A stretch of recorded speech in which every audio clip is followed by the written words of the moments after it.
हरिओम. योगदास श्री जयगणेश जोशी लिखित भक्तिबोधामृत 94. विरहासक्ती. भक्तीचे एक एक पैलू, एक एक रंग, एक एक मोहक प्रकार मोठ्या मधुर लोभस त्याच्या प्रेमात सखोल डुबकी मारून तेथेच गुंगवून ठेवणारे आहेत. यामधूनच भक्तीचे बीज दुभंगते आणि पाहता पाहता त्याचा वेलू गगनाला गवसणी घालतो. त्यामधीलच ही एक विरहासक्ती. परमात्मा अदृश्य, अरूप, निराकार आहे. यामुळे त्याची उपस्थिती भक्ताला जाणवत नाही.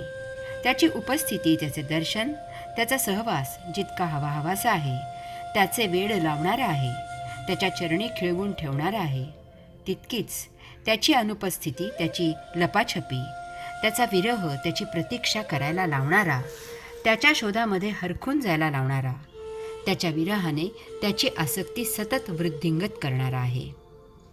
ही विरहासक्ती भक्ताला त्याच्यावरील प्रीती, त्याचा लढिवाळपणा वाढवणारी आहे.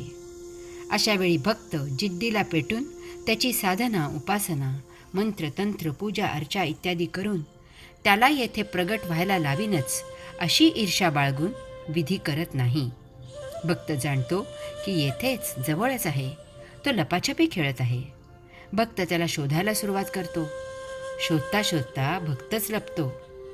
मग परमात्मा विरहाने भक्तीचा आसक्त होतो आणि प्रगट होतो. भक्ताने स्वशक्ती ओळखावी. हरि ओम.